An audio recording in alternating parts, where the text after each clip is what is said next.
Hello मेरे प्यारे और होनहार बच्चों, आज हम लोग नीट 2024 में जो न्यू फैमिलीज़ ऐड हुई हैं उन फैमिली में से एक फैमिली मालवेसी फैमिली को पढ़ेंगे। इस फैमिली के सभी करेक्टर जो नीट में पूछ सकते हैं वो जल्दी से मैं तुमको याद करा दूंगा। चलिए शुरू करते हैं। तो सबसे पहले देखते हैं इसके करेक्टरिस्टिक फीचर को, यानी कि स्पेशल फीचर को, यानी कि खास फीचर को, जो कि है इसके अंदर एक एक्स्ट्रा वर्ल जिसे हम लोग बोलते हैं एपीकैलिक्स। एपीकैलिक्स में आप खुद ही देख सकते हैं, क्योंकि हम बायो के स्टूडेंट हैं तो वर्ड को ब्रेक करना अच्छे से आता है हमें। तो एपी का मतलब होता है आउटर साइड पे, सबसे बाहर, और कैलिक्स तो है वर्ल ऑफ सेपल, तो एक वर्ल है ये, ठीक है, वर्ल ऑफ सेपल। तो एपीकैलिक्स क्या है? एपीकैलिक्स है कैलिक्स के बाहर एक एक्स्ट्रा वर्ल है, उसी को बोलते हैं एपीकैलिक्स। तो ये है extra whorl present outside calyx. देखने में ये छोटे छोटे हरे कलर के यहाँ पे दिखाई देंगे तुमको, छोटे छोटे हरे कलर के यहाँ पे दिखाई देंगे तुमको ये, ठीक है, यही है इसके एपीकैलिक्स, ठीक। और ये देखने में कभी कभी इसको ब्रैक्ट के जैसे भी देख सकते हैं, बट ये ब्रैक्ट नहीं होता है, ये ब्रैक्ट और कैलिक्स के बीच में पाया जाता है, ठीक है। चलिए अब नेक्स्ट देखते हैं इसमें। तो next is example of Malvaceae. अब मालवेसी फैमिली में 3 एग्जाम्पल याद करने हैं। वो 3 एग्जाम्पल कैसे याद करें? तो बहुत सिंपल सा एक शॉर्टकट सा बना दिया है, ठीक है। थोड़े से बिहारी टोन में बोलें, ओकरा को हाय, तो ओकरा को हाय। तो ओकरा जो टर्म होता है यहाँ पर, ओकरा का मतलब ओकरा, OKRA, ओकरा। ओकरा का मतलब होता है लेडीज फिंगर। तो ओकरा नाम है किसका? लेडीज फिंगर का नेम है ये, तो इसका एक एग्जाम्पल है लेडीज फिंगर। को से याद रखना है कॉटन, और हाई से याद रखना है हिबिस्कस, और हिबिस्कस वही है गुड़हल, दैट इज चाइना रोज। तो हिबिस्कस, चाइना रोज। तो ये इसके 3 एग्जाम्पल हो गए, ये आपको याद करना है। अब क्योंकि इसमें कॉटन है एज एग्जाम्पल, और कॉटन बहुत फेमस प्लांट है, तो इसलिए इस फैमिली को कॉटन फैमिली भी कई बार कहा जाता है। इस फैमिली को कई बार कॉटन फैमिली भी कहा जाता है, ठीक है। तो ये हो गया आपका इसका एग्जाम्पल। अब नेक्स्ट देखते हैं जो हमें नीट के लिए जरूरी चीज़ है, वो इसका फ्लोरल डायग्राम है। तो ये इसका फ्लोरल डायग्राम हम देख सकते हैं। इस फ्लोरल डायग्राम में सबसे बाहर जो हमें वर्ल दिख रही है वही तो एपीकैलिक्स है, सबसे बाहर जो वर्ल दिख रही है वही एपीकैलिक्स है भाई, ठीक है। और इस एपीकैलिक्स में 3 से 8 यूनिट होते हैं, तो ये वाली जो वर्ल तुमको दिख रही है सबसे बाहर, यही एपीकैलिक्स है। अब हमें पता है इसके अंदर रेगुलर वर्ल्स हैं, दैट इज कैलिक्स, ये है कैलिक्स। फिर उसके अंदर जो वर्ल है दैट इज कोरोला, उसके अंदर जो वर्ल है दैट इज एंड्रोशियम, वो एंड्रोशियम है, ठीक है, एंड्रोशियम। और सबसे अंदर जो है दैट इज गाइनीशियम, तो ये है इसका गाइनीशियम। अब यहाँ पर हमें जो चीज़ें देखने वाली हैं, जो फ्लोरल डायग्राम से हम समझ सकते हैं, वो सबसे पहले तो कैलिक्स को देखो। तो कैलिक्स में कितने सेपल्स हैं? तो 5 सेपल्स हैं। कैलिक्स में कितने सेपल्स हैं? 5 सेपल्स हैं। 5 सेपल्स देखो यहाँ पर आपस में फ्यूज दिख रहे हैं, 5 सेपल्स आपस में फ्यूज दिख रहे हैं, ठीक। और जो ये एस्टिवेशन दिख रहा है अपने को, ये एस्टिवेशन है वॉल्वेट एस्टिवेशन यहाँ पर। अब दूसरा देखो कोरोला में 5 पेटल्स दिखाई दे रहे हैं। अभी जो 5 पेटल्स हैं इनमें जो एस्टिवेशन दिख रहा है वो ट्विस्टेड एस्टिवेशन है, ठीक है, वो ट्विस्टेड एस्टिवेशन है। अब यहाँ पर स्टेमन को देखो, तो स्टेमन न्यूमरस हैं, खूब सारे हैं, न्यूमरस स्टेमन है, तो न्यूमरस स्टेमन होते हैं इसमें, ठीक है। ये स्टेमन, सारे स्टेमन आपस में फ्यूज हो जाते हैं, ठीक है, सारे स्टेमन आपस में फ्यूज हो जाते हैं और एक बंडल सा बनाते हैं, ठीक। तो अब ये स्टेमन न्यूमरस है, फ्यूज होकर एक बंडल बना रहे हैं। जब सारे स्टेमन फ्यूज होकर एक बंडल बनाए तो मोनो एडल्फस कंडीशन कहलाती है, ये अपने को पता है। तो यहाँ पे मोनो एडल्फस कंडीशन है। साथ ही साथ देखो स्टेमन फ्यूज है पेटल के साथ भी यहाँ पर। तो जब स्टेमन पेटल के साथ फ्यूज्ड है तो इस कंडीशन को एपीपेटलस भी बोलते हैं। तो इस कंडीशन को एपीपेटलस भी बोलते हैं। ठीक, अब अंदर देख रहे हैं गाइनीशियम। तो गाइनीशियम में याद रखो 2 से न्यूमरस या मैनी कार्पल्स होती हैं, लेकिन जितनी भी कार्पल्स होती हैं सारी की सारी आपस में यूनाइटेड होती हैं, यानी सिनकार्पस होती हैं। और यहाँ पर जो प्लाजेंटेशन भी आप फील कर पा रहे होगे वो एक्साइल प्लाजेंटेशन है यहाँ पर। ठीक, तो ये इंफॉर्मेशन इसके फ्लोरल डायग्राम से हमको मिल गई। ठीक, अब आगे बढ़ते हैं और देखते हैं इसका फ्लोरल फॉर्मूला। तो क्या फ्लोरल फॉर्मूला है इस फैमिली का, तो जल्दी से देखें। सबसे पहले इस फैमिली में ब्रैक्ट होता है। तो जिस भी फैमिली में ब्रैक्ट होता है उसके फ्लोरल फॉर्मूले में हम लोग लिखते हैं BR। तो इसमें ब्रैक्ट है। देन इसकी जो सिमेट्री है वो एक्टिनोमॉर्फिक है। तो सिमेट्री एक्टिनोमॉर्फिक का मतलब होता है इसके फ्लावर को एक से ज़्यादा प्लेन से 2 इक्वल हाफ में कट किया जा सकता है। ठीक है, तो ये सिंबल बनता है एक्टिनोमॉर्फिक का। फिर इसकी जो फैमिली के जो फ्लावर्स हैं उसमें हमने देखा स्टेमन भी है, कार्पल भी है, तो बाइसेक्सुअल है। अब बात करते हैं वर्ल की। तो वर्ल में सबसे बाहर कौन सी वर्ल है, एपिकैलिक्स, जो सिर्फ इसका एक कैरेक्टरिस्टिक फीचर है। उसमें कितने यूनिट होते हैं, तो उसमें 3 से 8 यूनिट्स होते हैं, फ्यूज नहीं होते हैं। ठीक, तो ब्रैकेट नहीं लगाना है। उसके बाद आते हैं KCAG,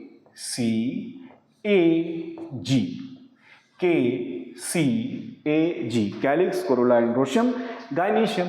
तो इसकी कैलिक्स, कोरोला, एंड्रोशियम की बात करें तो याद रखना 5 5 5।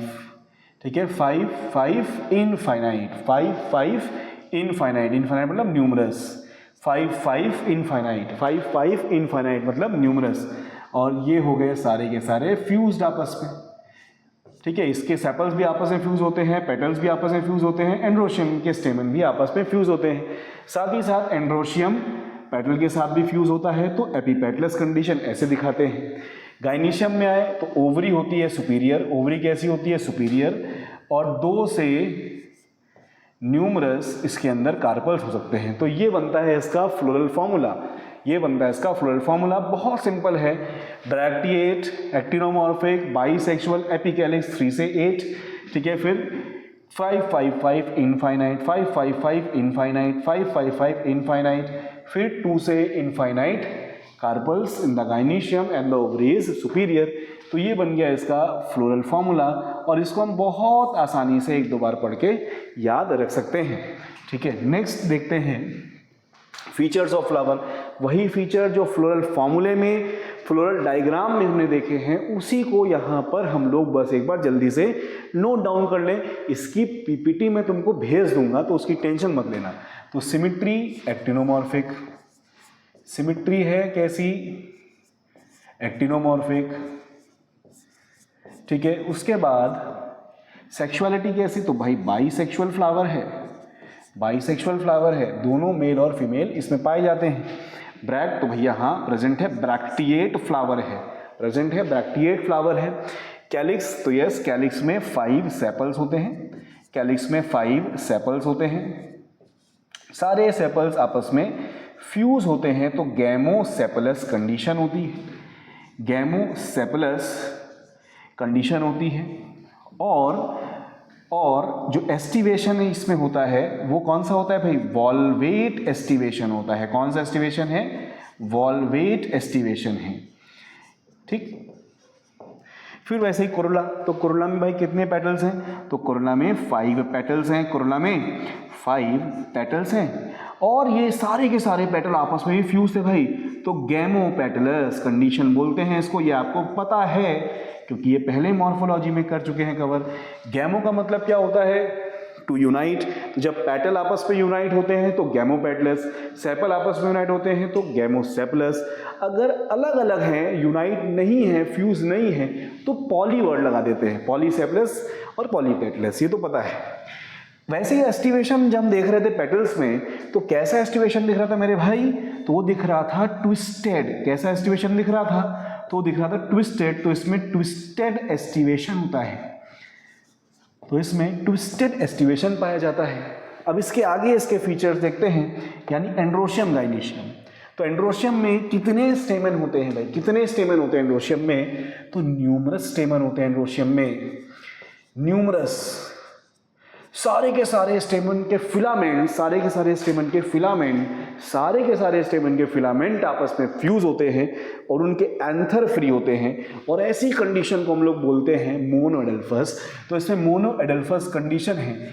क्या तुम याद कर पा रहे हो तुम गुड़हल के फ्लावर को, गुड़हल के फूल को, चाइना रोज के फूल को? तो अगर तुम इमेजिन कर पाओगे तो तुम देखोगे कि भाई यहाँ पर ये फ्लावर है सपोज इस तरीके से, तो इसके बाहर इसका एंड्रोशियम ऐसे लटकता है बाहर। तो ये सारे के सारे स्टेमन के फिलामेंट्स आपस में फ्यूज दिखे, और यहाँ पे देखो तो छोटे छोटे यहाँ पे रेशे दिखते हैं। ये छोटे छोटे रेशे हैं, ये क्या है? एंथर। तो खूब सारे एंथर दिख रहे हैं। तो खूब सारे एंथर क्यों दिख रहे हैं? क्योंकि बहुत सारे स्टेमन थे, सबके फिलामेंट आपस में फ्यूज कर गए, बट उन सबके एंथर फ्री हैं, इसलिए कंडीशन हमें यहाँ पे दिखाई दे रही है। ठीक है, तो एंड्रोशियम में न्यूमरस स्टेमन है, न्यूमरस स्टेमन है, मोनोएडल्फस कंडीशन है, और साथ ही साथ इसके स्टेमन पैटल से भी फ्यूज होते हैं, इसलिए इसको हम लोग कौन सी कंडीशन बोलते हैं? एपीपेटलस कंडीशन बोलते हैं। तो ये एपीपेटलस कंडीशन भी यहाँ पे हमें दिखाई देती है। ठीक, गाइनीशियम की बात करें तो गाइनीशियम में भाई हमें पता है 2 या फिर मैनी कार्पल्स पाए जाते हैं, 2 और मैनी कार्पल्स यहाँ पे पाए जाते हैं, प्रेजेंट होते हैं। सारे के सारे कार्पल आपस में फ्यूज होते हैं, सारे के सारे कार्पल आपस में फ्यूज होते हैं, तो उस कंडीशन को हम बोलते हैं सिन कार्पस। उस कंडीशन को हम लोग क्या बोलते हैं? उस कंडीशन को हम लोग बोलते हैं सिन कार्पस। अब प्लाजेंटेशन भी वहाँ पे हम लोगों ने देख लिया था फ्लोरल डायग्राम में कि एक्साइल प्लाजेंटेशन होता है। कैसा होता है? एक्साइल प्लाजेंटेशन होता है। तो भाई इतने फ्लोरल फीचर आपको अच्छे से याद रखने हैं, और बहुत इजी है ये, आप याद कर सकते हो आसानी से।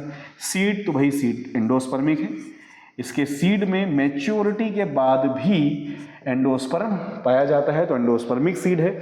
एंडोस्पर्मिक सीड के लिए एक टर्म और होता है एल्बुमिनस। क्या टर्म होता है? एल्बुमिनस। अब बात करते हैं इनकी फ्रूट की। तो इनमें जो फ्रूट होता है उसकी जो कैटेगरी है फ्रूट की वो है ड्राई फ्रूट, तो इस पर ड्राई फ्रूट पाया जाता है। अब ड्राई फ्रूट के बहुत सारे टाइप होते हैं, तो इसमें कौन से टाइप का है? तो देखो इसको याद कर सकते हैं हम लोग आसानी से। इस पे है एक तो कैप्सूल। कैप्सूल का मतलब होता है जब जो फ्रूट है वो एक बैग लाइक जैसा दिखे, ठीक है, और इस फ्रूट के सूख जाने पर ये फ्रूट ऊपर से फट जाए और ऐसे सारे खुल करके सारे बीजों को रिलीज कर दे। ठीक, तो इस फ्रूट को बोलते हैं कैप्सूल। साथ ही साथ इसमें होता है, कुछ प्लांट्स में होता है इसमें स्किज़ोकार्प नाम का फ्रूट।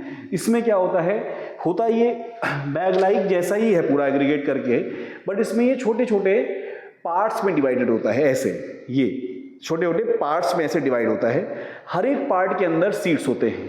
तो जब ये पार्ट खुलता है तो सीड बाहर निकलते हैं और बाहर फेंका जाते हैं।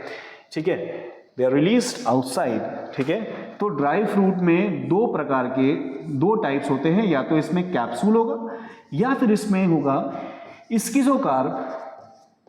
और दोनों ही फ्रूट को मैं यहाँ पे पिक्चर्स के हेल्प से तुमको दिखा रहा हूँ, जिसको देख के तुम बहुत आसानी से ये देख लोगे कि तुमने हाँ देखा हुआ है ये। तो ये है कैप्सूल, ये कैप्सूल है जो पका नहीं है, इसके अंदर सीड जो है वो बन रहे हैं, ये कैप्सूल है। यही कैप्सूल जब पक जाता है तो फट जाता है और देखो अंदर से इस तरीके का दिखता है। फिर ये कॉटन के केस में दिखाया गया है, फिर इसमें सीड होती है जो रिलीज हो जाती है। ठीक, तो ये कैप्सूल है। नेक्स्ट देख सकते हैं यहाँ पे स्किज़ोकार्प। तो स्किज़ोकार्प में देखो क्या है, छोटे छोटे पार्ट्स में डिवाइड हो गया है वो कैप्सूल जैसा ही। ये एक पार्ट दिख रहा है, इसको बोलते हैं मेरीकार्प। ठीक है, और ये एक जब राइप हो गया स्किज़ोकार्प तो उसका हर एक जो पार्ट होता है मेरीकार्प होता है वो ऐसे फट जाता है और अंदर से बीजे बाहर निकल आते हैं। तो यही फीचर हैं इस फैमिली के, जिसका नाम है मालवेसी।